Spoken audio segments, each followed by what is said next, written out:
Olá, seja muito bem-vindo e muito bem-vinda ao Entenda Genética. Eu sou a Natácia e hoje nós vamos conversar sobre o equilíbrio de Hardy-Weinberg. Muitos estudantes, eles às vezes têm um preconceito com os pressupostos do equilíbrio, porque ficam assim pensando, nossa, mas por que eu tenho que estudar isso? Esses pressupostos que compõem o equilíbrio, ele não são vistos nas populações, porque eu preciso estudar isso, não faz nenhum sentido, não existe população infinita. Calma, eu vou explicar o que é o equilíbrio e por que sim faz sentido que você entenda muito bem esses pressupostos para que você consiga fazer interpretações adequadas dos seus dados e extrair o melhor deles no sentido de interpretações ricas mesmo, de conexões. Isso é importante, né? Então, gente, antes de mais nada, para começar, quando a gente trata de genética de populações, é necessário conhecer a definição de pool gênico.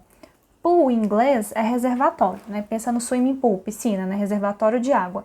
Então a gente tem esse conceito de pool gênico, que é o reservatório de alelos, de todos os alelos que compõem uma população. Vamos observar aqui no nosso exemplo, uma população de mandrágoras. Se você não conhece mandrágoras, vá ler Harry Potter. Então aqui eu tenho todos os indivíduos da minha população e eu tenho indivíduos que são homozigotos, dominantes, no caso desse primeiro aqui, azão, azão.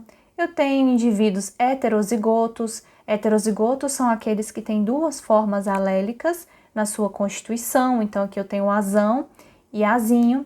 E eu tenho os homozigotos recessivos, azinho, azinho. Mas essa população aqui hipotética que eu tenho tem um conjunto gênico que a caracteriza, que seria o somatório de todos os alelos na sua população. Então, aqui dentro dessa piscininha aqui de alelos. Então, essa aqui é a minha geração zero de mandrágoras. Quando essas mandrágoras se reproduzem, forças evolutivas atuam nos seus alelos, nos seus gametas. Porque quando a gente tem a nossa célula somática, ela não vai para frente. Então, a minha célula epitelial aqui, ela não vai para a minha próxima geração. A gente trabalha em nível de gametas quando nós trabalhamos com genética de populações. Então, forças evolutivas e também tipos de acasalamento interferem em como se dará o perfil de variação na minha geração 1, que é depois da minha geração 2. E aí, então, o que seriam essas forças evolutivas? Elas são aquelas que são norteadoras da variação genética e de como essa variação está distribuída, e os acasalamentos são acasalamentos que podem ser ao acaso ou aqueles preferenciais. Nos acasalamentos preferenciais, o genótipo importa. Nos acasalamentos não preferenciais, o genótipo ele não importa. Então, voltando aqui para essa definição de pool gênico, que é algo muito importante para você compreender, a gente já definiu, né, que pool gênico é o total de alelos ou genes que compõem uma população, né, o somatório dessa reserva de uma determinada população. Só que algo importante de definir é que isso se aplica para os membros reprodutivos dessa população, ou seja, para aqueles que efetivamente vão contribuir com os alelos na próxima geração dessas populações. Então veja bem aqui esse exemplo que nós temos de uma população de sapinhos. Todos esses indivíduos aqui esses indivíduos de sapinho é ótimo, né? Esses indivíduos aqui, eles têm uma constituição genética e aí o somatório desses alelos aqui é o pool gênico. Mas a gente também tem outras métricas para que a gente possa descrever a variação genética nas populações. E duas delas são as frequências genotípicas e as frequências alélicas. As frequências genotípicas, elas são o número de um determinado genótipo que ocorre em relação ao número total de genótipos numa população. Então, perceba aqui, vamos pegar de exemplo o sapinho azão-azão, aqui, ó, esse homozigoto dominante, azão-azão. Para eu saber qual que é a frequência desse genótipo, ou seja, dessa constituição aqui, dentro de toda essa população, eu preciso contar quantos indivíduos carregam esse genótipo em relação ao total que tem, considerando esse genótipo e outros que existem na população. Então, vamos contar aqui quantos genótipos nós temos de azão a azão. 1, 2, 3, 4, 5. Então, eu tenho 5 azão a azão. o total que eu tenho aqui de indivíduos dentro da minha população. 1, 2, 3, 4, 5, 6, 7, 8, 9, 10, 11, 12, 13, 14, 15, 16. 16 indivíduos, 16 genótipos. Então, a minha frequência genotípica vai ser 5 dividido por 8. 5 genótipos azão dividido por 8, que é o total de genótipos que eu tenho na minha população. Com isso, eu tenho a frequência genotípica da minha população. Para eu caracterizar a frequência alélica, é um pouquinho diferente e é um pouco aí que as pessoas se confundem. Porque a frequência alélica, agora eu tenho que comparar com o total de alelos que eu tenho na minha população, não de indivíduos. Um indivíduo, ele vai ter 2 alelos. Então, vamos de novo aqui no sapinho azão. Ó, ele tem 2 alelos na constituição dele. Um azão que veio do pai e um azão que veio da mãe. Então, embora ele seja um genótipo em um indivíduo, ele tem 2 alelos que constituem esse genótipo. Por isso, o número de alelos é 2 multiplicado pelo número de indivíduos.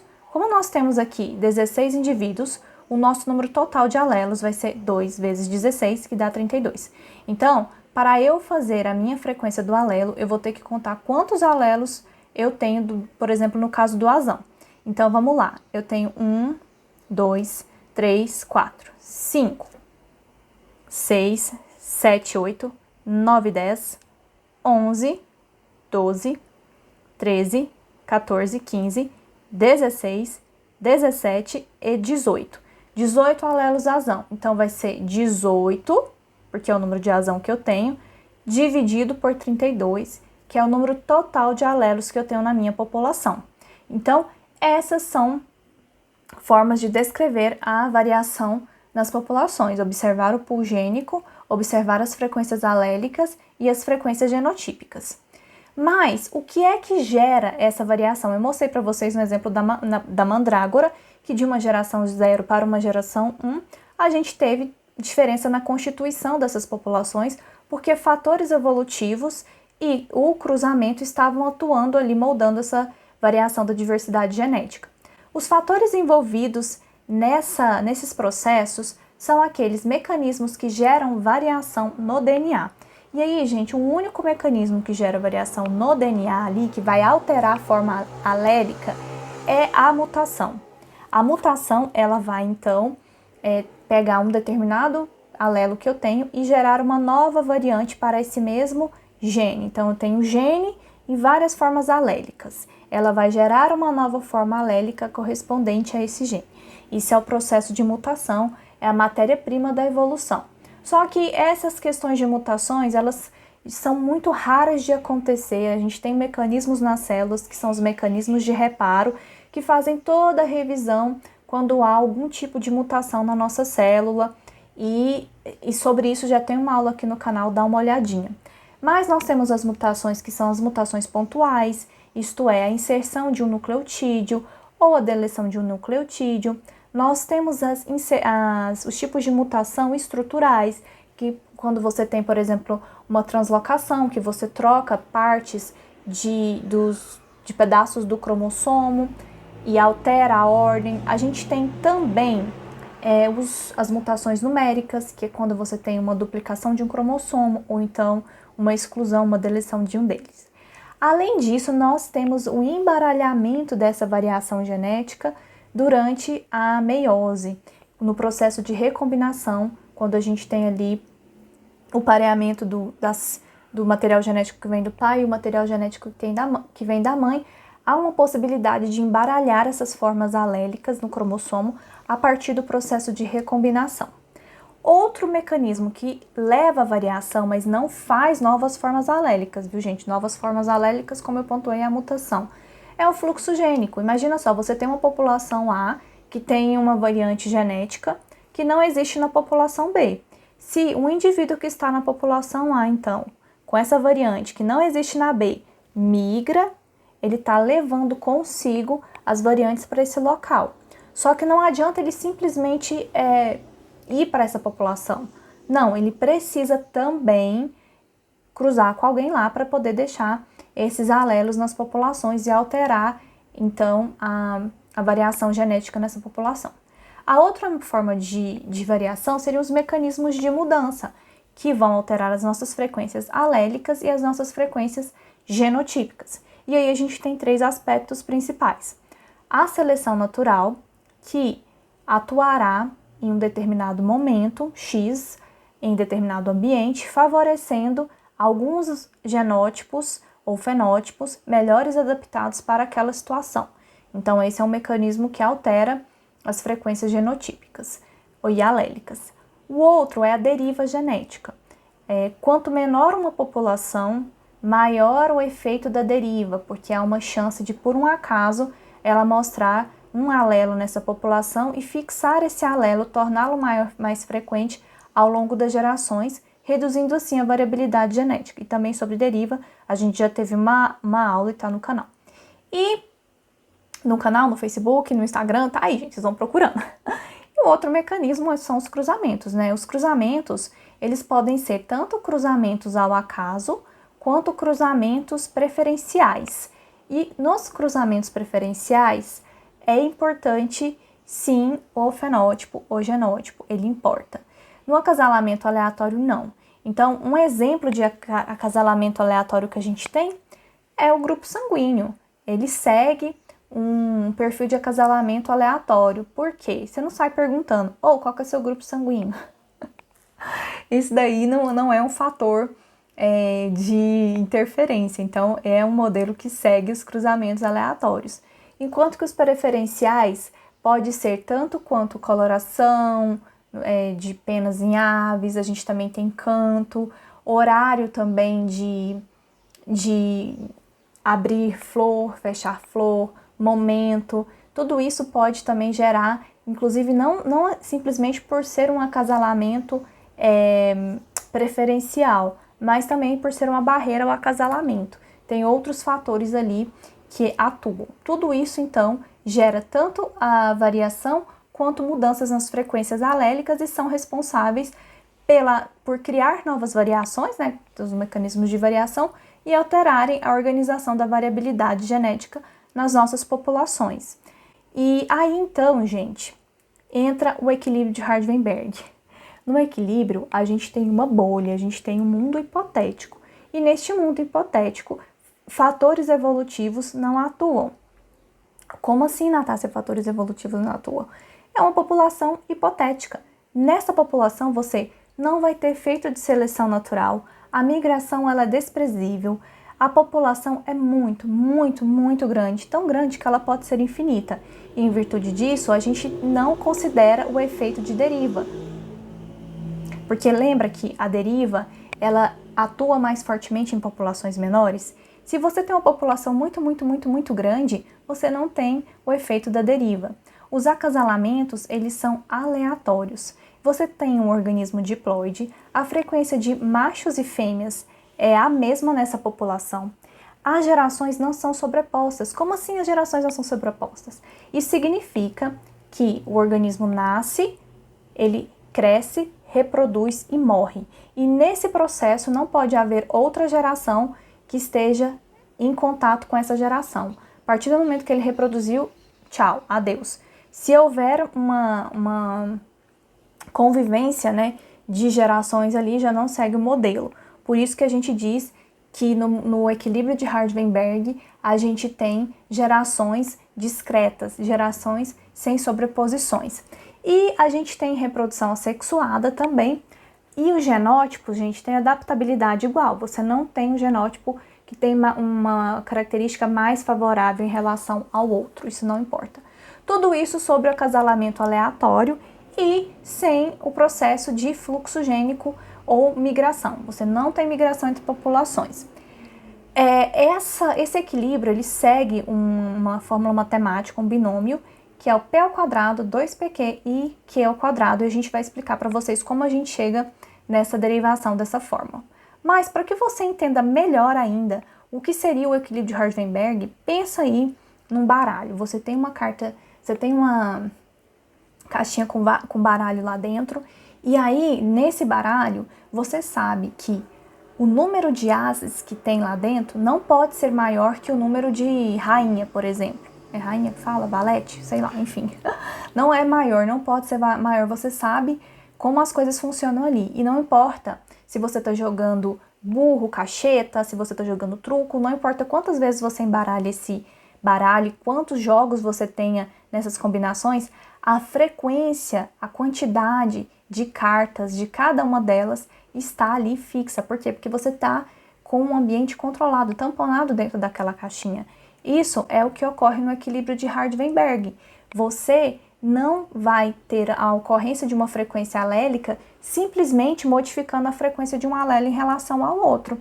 Então, essas mesclas, essas misturas que ocorrem no nosso pool gênico, no nosso somatório de alelos na população, ao longo das gerações, essas misturas por si só elas não vão alterar as frequências de um alelo em relação a outro na minha população.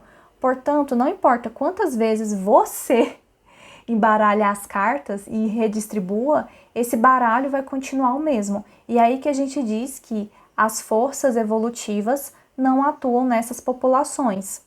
Bom, resumindo, quais são os pressupostos do equilíbrio de Hardy-Weinberg? Nós não teremos seleção atuando nessas populações, não haverá mutação, ela é desprezível, está na ausência de migração, as populações são finitas e o acasalamento ele é aleatório. Mas vamos lá, eu já expliquei para vocês, né, como que a gente faz para calcular as frequências alélicas e genotípicas, mas vamos fazer aqui num exemplo novamente só para ficar bem claro como é que isso funciona, para que eu consiga também explicar para você como que nós chegamos naquela fórmula que o equilíbrio de Hardy-Weinberg segue, né? Que é A ao quadrado, P ao quadrado, 2pq e Q ao quadrado. Gente, observe aqui nessa população que nós temos de flores. Nós temos dois fenótipos, o fenótipo roxo e o fenótipo branco. O fenótipo roxo, ele pode ser constituído pelo genótipo W maior, e o genótipo W maior, W menor. Enquanto que o genótipo branco, ele é constituído pelo alelo W menor, W menor. Vamos ver como eu calcularia a frequência genotípica dessa população de 6 indivíduos. Mentira, são 9 indivíduos. Como eu calcularia? Então, vamos pegar aqui o nosso primeiro genótipo, Wzão, Wzão. Lembra que para a gente fazer o cálculo da frequência genotípica, eu tenho que contar quantos indivíduos tem o genótipo que eu quero estimar, a frequência, sobre o total de indivíduos naquela população, de genótipos naquela população. Então, aqui nós temos 9 genótipos distintos, por isso eu coloquei aqui o número 9. E quantos genótipos de W maior tem? 1, 2, 3, 4, 5, 6. Então, 6 genótipos de W maior sobre 9, que é o total, eu tenho uma frequência de 0,63. Essa é a frequência do genótipo W maior. Para estimar a frequência, então, do genótipo W maior, W menor, que seria o heterozigoto, porque aqui nós temos duas formas alélicas, a gente vai contar quantos indivíduos são W maior, W menor. Aqui a gente só tem um, ó, só esse aqui. Então, eu vou colocar 1 sobre o total de genótipos que eu tenho na minha população, que são 9. Portanto, eu tenho 0,11 de frequência do genótipo heterozigoto da minha população. Vamos estimar agora o genótipo W menor. Quantos eu tenho aqui? 1, 2. Então, eu vou ter 2 dividido pelo meu total de genótipos da minha população. 2 dividido por 9, 0,22. Este somatório aqui, ele tem que dar 10, tá? Desculpa, 10 não, ele tem que dar 100%. É o valor do somatório que tem que dar aproximadamente, tá? Beleza. E aí, gente, vamos para o nosso próximo cálculo. A frequência fenotípica. Aqui eu não vou olhar o genótipo, eu vou olhar o fenótipo, a característica que eu quero avaliar. No nosso caso aqui são flores roxas e flores brancas. Essas são as nossas duas características. Portanto, eu quero ver a frequência do fenótipo roxo e a frequência do fenótipo branco na minha população. Novamente, eu vou contar quantos fenótipos eu tenho na minha população. Nós temos 9 fenótipos. E aí eu vou contar quantos fenótipos roxos eu tenho na nossa população. No nosso caso aqui, a gente tem 7. Então, 7 fenótipos roxos sobre 9 no total, 0,78. 78% dos nossos indivíduos dessa população possuem fenótipo roxo. E aí, quando a gente vai para a frequência do branco, vamos lá. Quantos fenótipos brancos nós temos na população? 2. Quantos fenótipos total na população? 9. Então, 2 sobre 9 é a nossa frequência fenotípica, ou seja, 0,22. Esse somatório também tem que dar 1 ou 100%. Tudo certo até agora? Agora vamos para a frequência do alelo. A frequência do alelo é onde geralmente as pessoas têm maior dificuldade, porque elas se embananam lá. Lembra que a gente sempre vai fazer aquilo em comparação com o todo, né? Então, aquilo, quando eu digo, é tipo a frequência do genótipo, eu tenho que comparar com o total de genótipos que eu tenho. A frequência fenotípica, eu tenho que comparar, né? Fazer uma relação com o total de fenótipos que eu tenho. Da mesma forma, o alelo, eu preciso fazer uma comparação com o total de alelos que eu tenho na minha população. Então, eu não tenho 9 alelos na minha população. Eu tenho 18 alelos na minha população. Por quê? Perceba, ó. Aqui nesse indivíduo, eu tenho um alelo W maior e outro alelo W maior. Um alelo que veio do pai e um alelo que veio da mãe. Então, eu preciso sempre contabilizar 2 alelos aqui. Lembra que para o princípio de Hardenberg, a gente tem uma população diploide, né? Então, eu tenho dois alelos aqui. Então, sempre vai ser 2 para esse exemplo, né? De um organismo diploide, vezes o número de indivíduos que eu tenho. Isso vai ser o número total de alelos que existe na minha população. Portanto, aqui, ó, vamos pegar o Wzinho que tem uma menor quantidade. Vamos ver qual que é a frequência do alelo Wzinho. Eu vou contar quantas vezes esse alelo tem na minha população. Ó, aqui tem 1 nesse heterozigoto, W menor. Então, 1, 2, 3, 4, 5. Então, 5 W menores dividido por 18, que é o total de alelos que eu tenho na minha população, eu tenho 0,22. Eu poderia simplesmente agora diminuir 1 menos 0,28, eu ia saber que a frequência do W é 0,72, porque o somatório das frequências genotípicas ou das frequências fenotípicas ou das frequências alélicas sempre é 1 ou 100%. Mas vamos contar aqui de todo modo. Para estimar a frequência do alelo W maior, eu vou contar quantos Ws maiores eu tenho.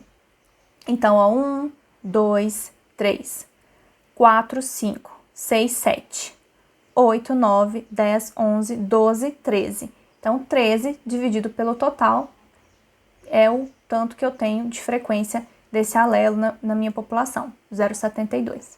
Por que eu expliquei isso para vocês? Para que vocês consigam compreender agora de onde que veio a fórmula que caracteriza as populações em equilíbrio de Hardenberg, onde não há forças evolutivas atuando, em que essas frequências genotípicas elas estão ordenadas, digamos assim, por uma população pamítica infinita e na ausência de seleção. Por isso que não há uma mudança das frequências alélicas e genotípicas ao longo das gerações quando a população está em equilíbrio de Hardenberg, como eu citei no exemplo do baralho. E essa fórmula a gente estima ela da seguinte maneira. Vamos pensar aqui que eu tenho 2 alelos, o W maior e o W menor.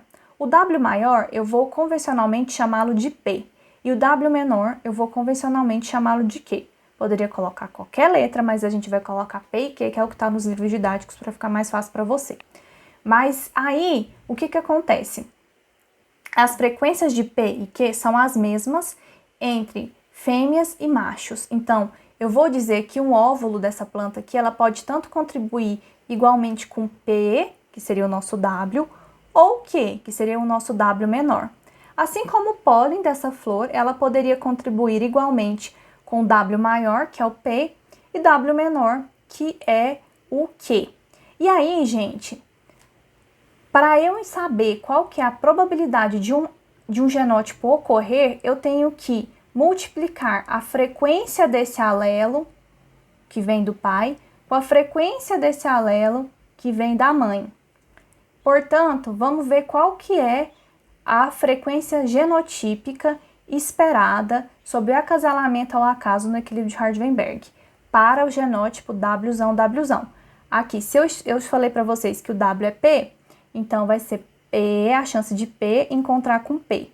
Então, P e P é multiplicação, é a probabilidade. Então, por isso que aqui a nossa chance vai ser P vezes P.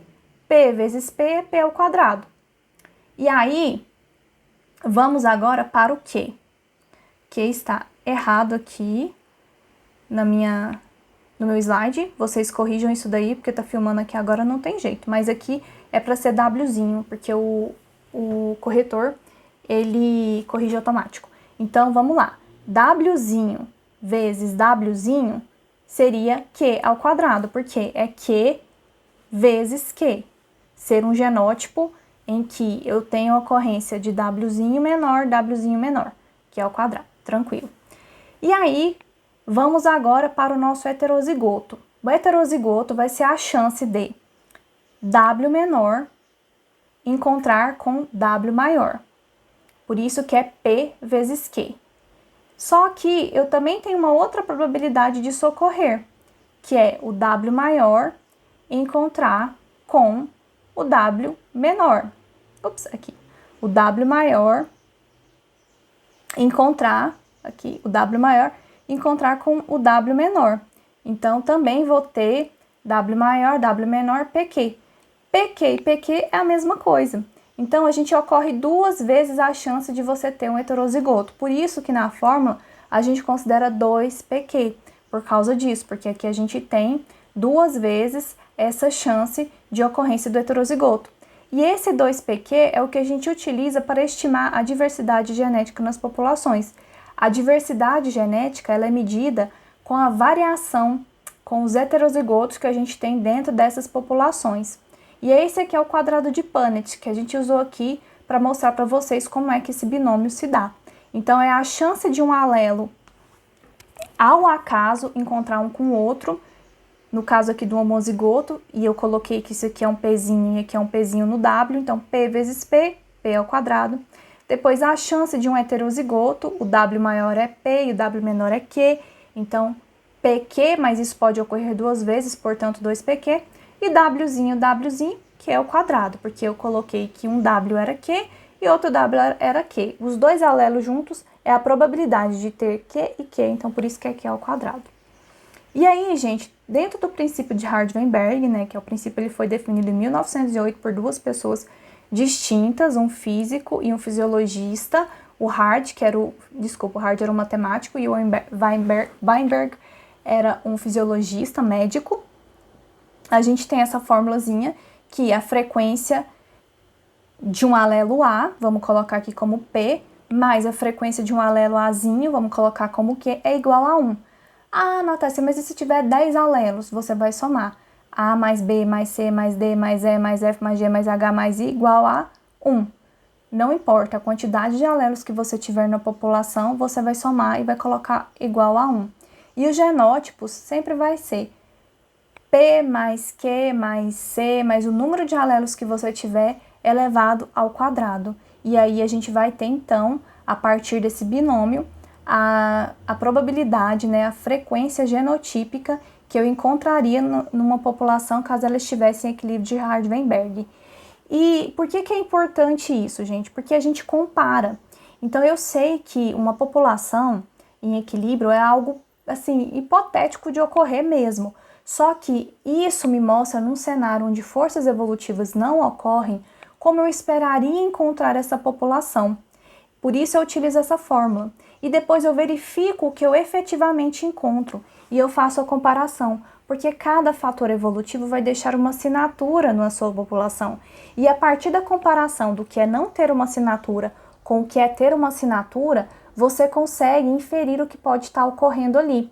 Além disso, a gente tem que parar para prestar atenção em alguns estudos, principalmente nas análises que a gente vê com microsatélites, que a gente fala, a população não está em equilíbrio, ou está em equilíbrio, às vezes a gente encontra nas nossas análises. Por quê? Porque os locos, eles seguem os pressupostos do equilíbrio.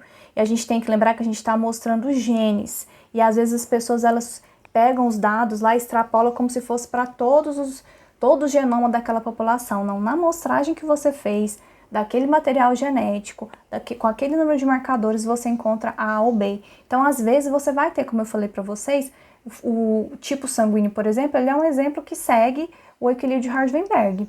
Mas nem sempre é assim, isso é uma exceção da exceção. Mas a gente tem isso para poder comparar e fazer essas interpretações. Por isso que é importante a gente entender e o equilíbrio não está defasado. Então, eu até coloquei uma piadinha, gente, eu não sou boa de piadinha, tá? Mas eu achei isso aqui ótimo, que do Big Bang Theory eu adoro. E o Howard, ele fala, né, que ele sempre dá cantada nas pessoas. Se isso fosse um equilíbrio de Hardenberg, eu seria P e você seria Q. Juntos seríamos 1. Então, sempre lembra, né, que o somatório vai ser P mais Q igual a 1 e o binômio P ao quadrado mais 2PQ mais Q ao quadrado vai ser o que você vai utilizar para estimar as frequências em equilíbrio. Ah, Natácia, mas se eu tiver então uma população que não está em equilíbrio, como é que ela vai entrar? Se na primeira geração ela já seguir todos os pressupostos do equilíbrio, na próxima ela já entra em equilíbrio de Hardenberg. É uma geração só.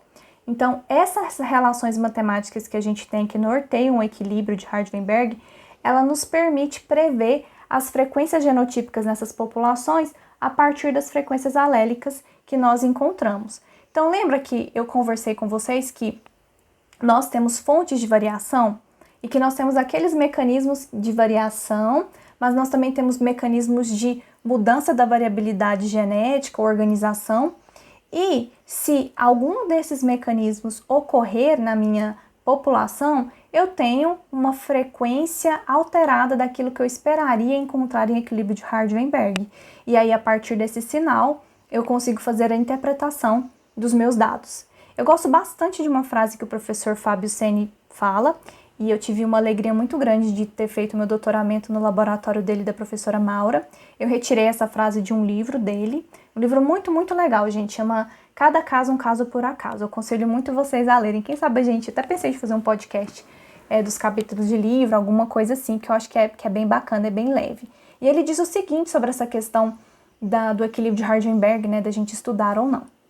Como na natureza não existe populações em equilíbrio, a importância do teorema é fornecer a possibilidade de se calcular uma frequência esperada hipotética, a qual, ao se analisar uma população, serve como hipótese zero para estudos de alterações genéticas populacionais. Ou seja, a partir dos dados de frequência gênica dos alelos de um loco, pode ser calculada a frequência genotípica esperada, que foi o que a gente falou ali agora, né? Com as frequências alélicas, eu vou conseguir calcular o que eu esperaria encontrar, se a população estivesse em equilíbrio de Hardenberg. A comparação estatística entre o que seria esperado e o que é observado na população no estudo, né, permite estimar a ação dos fatores evolutivos, que é o que a gente busca interpretar, né? Nós somos cientistas e a gente quer saber o que está por trás daquilo ali.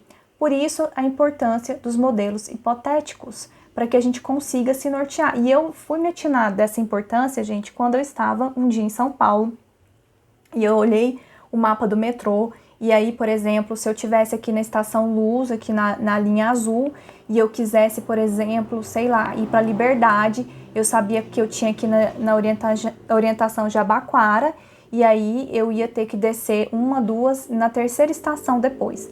Maravilha, conseguia ir super bem, entender os processos, como eu tinha que fazer. Quando eu observei qual era o mapa realístico da cidade de São Paulo, eu percebi que estava muito longe do meu entendimento. Eu só consegui entender como andar em São Paulo porque eu tinha um mapa simplificado, mas esse mapa simplificado em nada, absolutamente nada, tinha a ver com o meu mapa realístico. Então, às vezes, a gente precisa de um mapa simplificado para poder entender melhor quais processos, quais são os trajetos que a gente encontra diante do estudo que nós estamos tendo. Então, o que é mais útil quando você está buscando quantas paradas há entre você e o seu destino? Esse mapa bonitinho, que é o modelo não realístico, ou esse mapa aqui, que é o modelo realístico, que a princípio a gente não consegue entendê-lo? Então, fica aí para você fazer a reflexão e tirar as suas conclusões, né? Então, eu ainda escuto, né, mesmo falando tudo isso, mas, gente, para que eu vou insistir em aplicar o modelo se a gente sabe que provavelmente não se aplica? Para começo de história não tem população infinita. Olha, eu espero que nessa altura dessa aula já esteja claro para vocês que a questão principal são as interpretações, como a gente leu no trecho do professor Fábio, que a gente pode extrair do nosso modelo biológico quando a gente submete ele ao modelo de Hardenberg, né? Então, o que é o certo e o que é errado nesse pensamento de que não dá certo usar o equilíbrio de Hardenberg? O errado, gente, é porque negligenciar o modelo vai te deixar numa situação muito complicada, porque você vai comparar com o quê? Você vai começar a partir de onde, né? E o certo é você verificar, né, ver se faz sentido para você, extrair nas suas interpretações. Para mostrar para vocês como isso é interessante e aplicável, eu quero fazer uma simulação num programa. Esse programa chama Aleli. Só um minutinho. E aí, vamos aqui para ele. Vamos lá.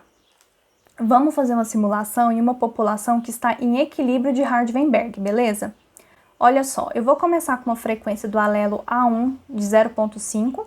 Se a frequência do meu alelo A1 é 0,5, significa que a frequência do A2 é 0,5 também, porque P mais Q é igual a 1. E eu vou falar que o fitness do genótipo A1, o fitness do genótipo A1, A2 e o fitness do genótipo A2 é 1. Todo mundo tem igual chance de passar indivíduos para a prole seguinte. E essas aqui, né, são 3 genótipos, porque são as possibilidades que a gente tem de genótipo quando eu tenho o alelo A1 e o alelo A2. Tranquilo. Eu vou dizer que a chance de A1 mutar para A2 é 0. E a chance de A2 mutar para A1 também é 0. Por que eu estou colocando isso? Porque no nosso modelo a gente não tem mutação, né? No modelo de Hardenberg. Além disso, eu vou falar que eu não tenho migrantes na minha população e que o tamanho da minha população é infinito e o coeficiente de endogamia é 0. Coeficiente de endogamia, ele mede o quanto de cruzamentos há com aparentados. Mas, se a gente está tentando ver aqui o que acontece numa população com equilíbrio de Hardenberg, nós temos que lembrar que não há acasalamento preferencial ou acasalamento com indivíduos aparentados. O acasalamento é aleatório, por isso que eu coloquei aqui que o coeficiente de endogamia é 0. E agora vamos fazer a simulação e ver o que acontece em 500 gerações nesse sistema tamponado. Olha o que acontece. As minhas frequências alélicas, elas se mantêm 0,5 e 0,5 ao longo do tempo. Não tem nenhuma alteração, porque não tem forças evolutivas atuando, não tem força, não tem outro tipo de acasalamento aqui. Então, não tem a mutação, né, que vai gerar variação. Você perceba que é uma população tamponada, igual o baralho que a gente estava conversando. Ó. No baralho, a gente tem várias cartas ali e nunca você vai ter uma frequência maior de as do que de valete. E não importa quantas vezes você embaralhe, quantas vezes você joga o seu baralho, aquela constituição sempre vai ser a mesma. Isso aqui se aplica para o equilíbrio de Hardenberg. Eu sei que vocês podem ir brincando com isso aqui, que vocês vão achar muito divertido, porque vocês vão perceber o quão as coisas se modificam ao longo do tempo quando a gente brinca de adicionar outros valores aqui, né? Quando você consegue colocar os fatores evolutivos dentro das suas populações. Então, faça o teste aí, vá brincar um pouquinho, que você vai ver o quão pode ser interessante. Então, faça o teste com a LEL 1, que você vai conseguir ver quanto é legal, quantos fatores evolutivos eles alteram a dinâmica das populações ao longo das gerações. E aí, vamos para um passo a passo para você superar essa sua birra com o equilíbrio de Hardenberg, falando que ele não se aplica para nada. Vamos lá. Primeira coisa, você vai listar os pressupostos do equilíbrio de Hardenberg. Depois, você vai ver quais as consequências ocorrem quando algum desses pressupostos é quebrado. E por que eu estou falando isso para você? Para que você aprenda a fazer leitura de dados. Quando a gente vai fazendo isso, a gente vai treinando o nosso cérebro para identificar o que pode estar ocorrendo com as nossas populações. Essa é uma forma de você também estudar. Você pode também fazer isso nos artigos científicos que você for ler. Você olha lá, vê o que foi quebrado, qual foi a consequência, o que essas pessoas encontraram nas populações. Como eu sou uma pessoa muito legal, eu vou passar para vocês, mais ou menos feito, como eu fiz para mim o meu exercício, tá bom? Então, se eu tenho como pressuposto ao equilíbrio de Hardenberg a ausência de mutações nas populações, se esse pressuposto é quebrado, o que vai ocorrer? Eu vou ter modificações do meu pool gênico, porque as mutações elas vão alterar os alelos, então o meu pool gênico vai mudar. ou então simplesmente porque vai ocorrer uma exclusão, uma duplicação de um cromossomo. De toda forma, a gente, ou um gene inteiro, enfim, whatever, de toda forma a gente vai ter uma alteração no nosso pool gênico. E se os cruzamentos ao acaso não forem seguidos na minha população? Bom, nesse caso, a gente pode ter uma mistura de gametas que não vai ser o acaso. Então, essas frequências genotípicas, ela vai acabar se modificando. Se eu tenho cruzamentos preferenciais, por exemplo, se eu tenho cruzamentos de indivíduos mais próximos, tudo isso vai alterar o padrão da minha diversidade genética.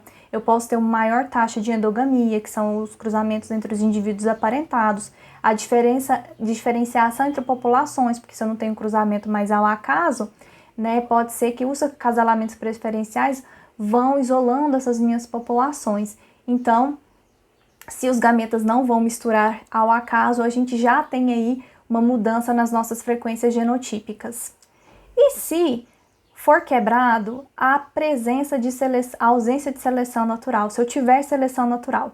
Bom, se não seguir isso, né, se esse for um dos pressupostos quebrados, quando eu não tenho seleção natural, quando eu tenho seleção natural, a gente vai ter uma sobrevivência diferencial de alguns genótipos na minha população, em virtude do sucesso reprodutivo.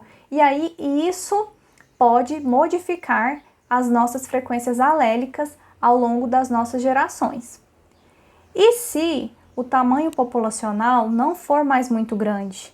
Se esse pressuposto for quebrado e eu tiver populações pequenas, eu terei um efeito maior da deriva genética nas minhas populações, porque por um acaso, essa deriva que atua numa população menor mais fortemente pode selecionar um determinado alelo, não importa se esse alelo é benéfico ou não para a população, e ele vai fixando-se ao longo do tempo por um acaso, reduzindo assim a diversidade genética das populações.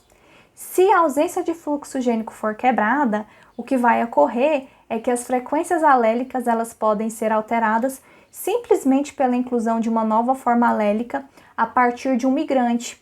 Então, observe aqui, tem uns pombinhos, e tem um pombinho homozigoto, azinho, e ele vai para uma população heterozigota, azão. Só que ele precisa cruzar aqui com algum indivíduo e deixar descendentes para que esse alelo esteja nessa outra população do outro lado do rio.